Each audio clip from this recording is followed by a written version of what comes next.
aval e a fiança mercantil, é correto afirmar que... Vocês vão ver que eu também, ao longo do material que vai ser disponibilizado para vocês, eu comentei questão alternativa por alternativa. Mas aqui, rapidamente, a gente vai ver como é possível, né, tendo uma boa fixação da matéria, eliminar e acertar de cara uma questão. Olha só. Aval e fiança são garantias pessoais equivalentes. A gente já desconfia disso aqui, né, pessoal, perto do que a gente já viu. Equivalentes, aval e fiança, são reais, mas equivalentes a gente viu que eles têm várias diferenças, né? Tanto em uma como em outra, o garantidor assume a obrigação de adimplir a obrigação garantida, avalizada ou afiançada, em caso de inadimplemento do devedor principal. Errado de cara, pessoal, a questão está toda errada, porque a gente cansou de ver que elas são garantias reais, mas elas não são equivalentes, porque elas têm inúmeras distinções, aqui a gente já viu que a questão está errada. E se vocês quiserem ainda analisar o restante, com relação que tanto em uma como em outra, o garantidor assume a obrigação de adimplir a obrigação garantida, em caso de inadimplemento do devedor, a gente sabe que isso aqui é relativo, por causa da questão do benefício de ordem. No aval, o avalista não tem benefício de ordem, então, portanto, o credor pode executar, na inadimplência, pode executar de quem bem pretende, enquanto que na fiança, não. Na fiança tem que esgotar primeiro o patrimônio do devedor principal, e por isso a questão está errada por completo, tá? Então, aqui a gente já sabe que tá... Opa!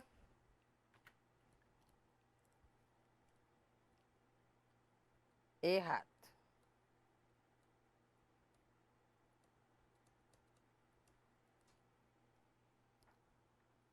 Depois, letra B. Avalista e fiador fazem jus ao benefício de ordem, embora em ambos os casos tal benefício possa ser renunciado. Vimos, repetimos na nossa aula de hoje, nossa reta final de hoje, nas nossas aulas extensivas. Benefício de ordem não é característica dos tipos, de ambos os tipos de garantias reais. Ele é somente do fiador. O aval, não. Então, a gente já sabe, não precisa nem pensar muito.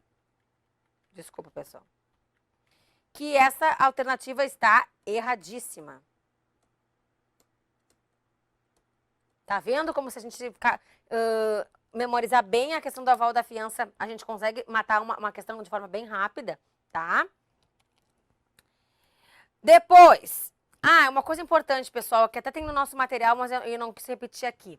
A gente sabe que na prática, tá? Os contratos bancários, principalmente de fiança e aval, eles podem, apesar da lei, esse benefício de ordem, né, pela legislação, pertencer tão somente ao contrato de fiança e não ao avalista, que não tem benefício de ordem, que é a regra geral pela lei, a gente sabe que na prática o banco, né, a instituição financeira pode renunciar a esse benefício de ordem. Geralmente, os contratos de fiança, existe uma renúncia ao benefício de ordem e de cara o fiador também pode ser executado e fica igual ao aval.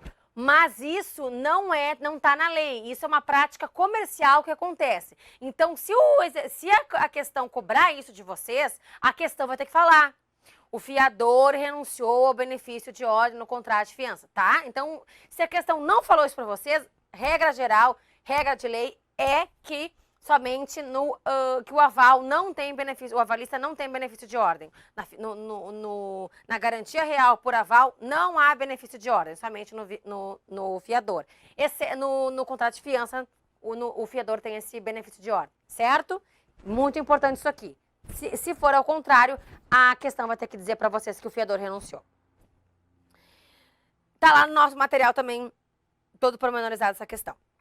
Letra C. A invalidade da obrigação original compromete como regra a validade da fiança, mas não a validade do aval.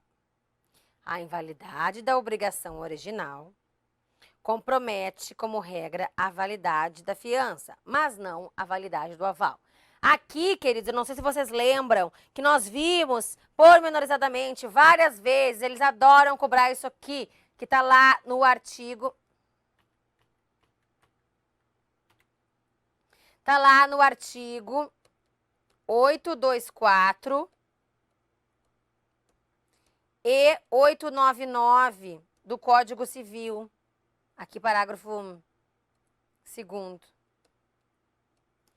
Que fala sobre a possibilidade de invalidade da obrigação original, se essa possibilidade atinge o aval e a fiança. Lá, exatamente, está escrito que essa invalidade compromete somente a fiança e não o aval.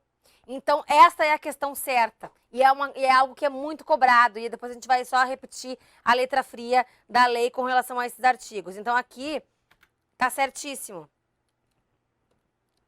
Tá? E aí? Ah, professora, mas eu não sei, eu tô na dúvida, eu tô nervoso, eu tô nervosa. A senhora já sabe, de cor salteado, isso aí, eu fiquei na dúvida. Outra dica que é importante pra vocês, tá? Eu sei que a gente fica na dúvida, é natural. Percebam, observem o que o exercício fala pra vocês. Vejam que tem uma letra, nós temos a letra A, B, C, D e E. Nós vamos ler a D e a E já. Observem que a letra C, ela tem a redação praticamente igual à letra E. Só muda. Então, desconfiem quando a questão traz afirmações praticamente iguais e mudam um tipo, só mudam a nomenclatura para justamente cobrar a resposta certa, pessoal. Aqui, ó, veja que a letra induzia o examinando ao erro. Olhem a letra E, era justamente ao contrário. Essa questão exigia que vocês soubessem as diferenças entre aval e fiança. Sabendo as diferenças entre aval e fiança, pelo menos as básicas, vocês por eliminação já saberiam. Acompanha aqui a letra D. Vamos por partes. Ó, aqui a gente já sabendo as diferenças entre aval e fiança, a gente já matou duas. Se vocês ficassem na dúvida contra a letra C, vai para a letra D. Fica na dúvida, coloca um asterisco ali. E vai eliminando o resto. Gente, por eliminação a gente aprova. Posso garantir para vocês. Tanto os direitos conferidos pelo aval como os direitos conferidos pela fiança podem ser transferidos indistintivamente pela cessão do crédito ou pelo endosso. Não, pessoal, não. Sabemos que o endosso que o aval e a fiança são garantias reais distintas e, portanto, não é possível, né, essa transferência indistintiva por cessão de crédito, por um endosso. Então, não, está errado, erradíssimo. A gente sabe que são institutos que pertencem às garantias reais, mas são institutos com requisitos diferentes, do ponto de vista legal. E aí, depois aqui, eu trouxe um material bem completo para vocês com relação ao comentário dessas questões. E aí, nós já vimos aqui, aí nós vamos para essa incógnita, né? Com relação à invalidade da obrigação. Na E, exatamente como a E, ela só troca, ó. A invalidade da obrigação original compromete como regra a validade do aval, mas não a validade da fiança. É ao contrário, pessoal. Por isso a letra C está certa. Né? Vocês vão ver ali no parágrafo 2º do artigo 899 fala exatamente isso. Que a invalidade da cobrança, a invalidade da obrigação original compromete como regra a validade do aval e não da fiança. Então, compromete a validade da fiança e não do aval. Exatamente ao contrário, até porque, né, a fiança ela é mais sensível, né, do que o aval. O aval tem mais força, como a gente percebe. Ele é tão mais forte que a questão do benefício de ordem não vale para ele, né? Vale só para o fiador. Por isso que a gente diz que, pelos requisitos da lei, ser avalista ainda é pior do que ser fiador. Né, até pela própria responsabilidade com relação a solidária e subsidiária. No aval, a solidária responde junto com o fiador, com o devedor principal, enquanto que no fiador, por ter o benefício de ordem, o fiador responde subsidiariamente. Primeiro esgota as possibilidades do devedor principal pagar, né, daquele cliente que foi até o Banco do Brasil contratar um empréstimo. Primeiro, a Alexandra tem que tentar. O banco tem que esgotar todas as possibilidades de, né, me executar para depois ir no fiador, né, que responde subsidiariamente. Na ausência da Alexandra, quem responde é o fiador. Se eu tivesse avalista, não.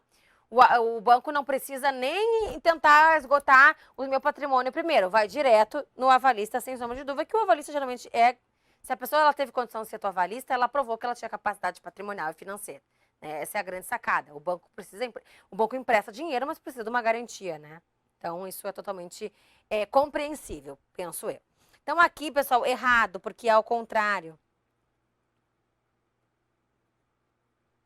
Se porventura houver uma invalidade dessa obrigação original, tá? Se tiver alguma nulidade nessa questão, como regra, ele vai comprometer só a fiança, mas o aval não, tá? E aí é o que está escrito aqui, ó. Eu trouxe questão por questão para vocês aqui, para vocês estudarem e entenderem bem e ratificarem e memorizarem as nossas aulas. E aqui até eu trouxe para vocês, ó, a resposta certa, tá lá, ó, no 899, parágrafo 2º. Subsiste a responsabilidade do avalista ainda que nula daquele a quem se equipara, a menos que a nulidade decorra de vício de forma. Que não era o caso, a questão não dizia, então valia o artigo 899, parágrafo 2º. Então, querido, como já visto, como já dito, a fiança possui natureza contratual, né? É um instituto do direito civil, enquanto o aval é do direito cambial. Pode ser estendida como garantia pessoal, né, a fiança, prestada por determinada pessoa, fiador, que garante, né, o pagamento ao credor da obrigação inadimplida pelo devedor principal, afiançado. Esse é o objetivo da garantia. Na fiança, não há aquela autonomia. Quando se fala em autonomia dentro das figuras das garantias reais, a autonomia é no aval. Na fiança não tem essa autonomia. Tá?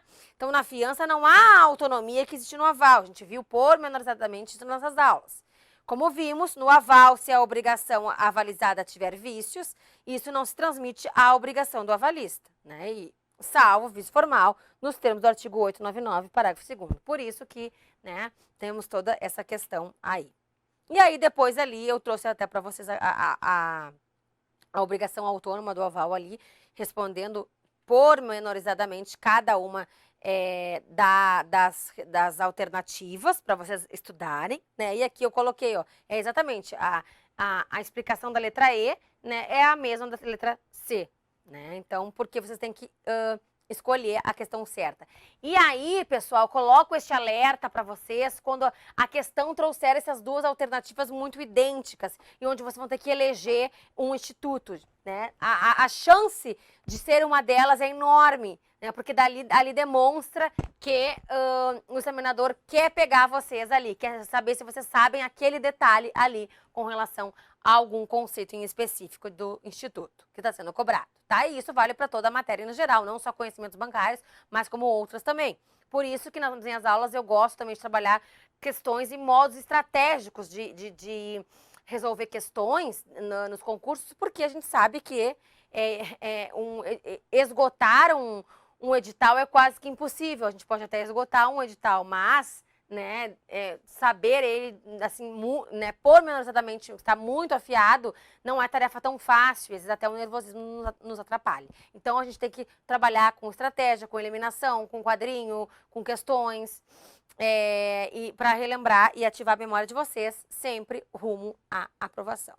Um forte abraço, excelentes estudos e até a próxima. Obrigada!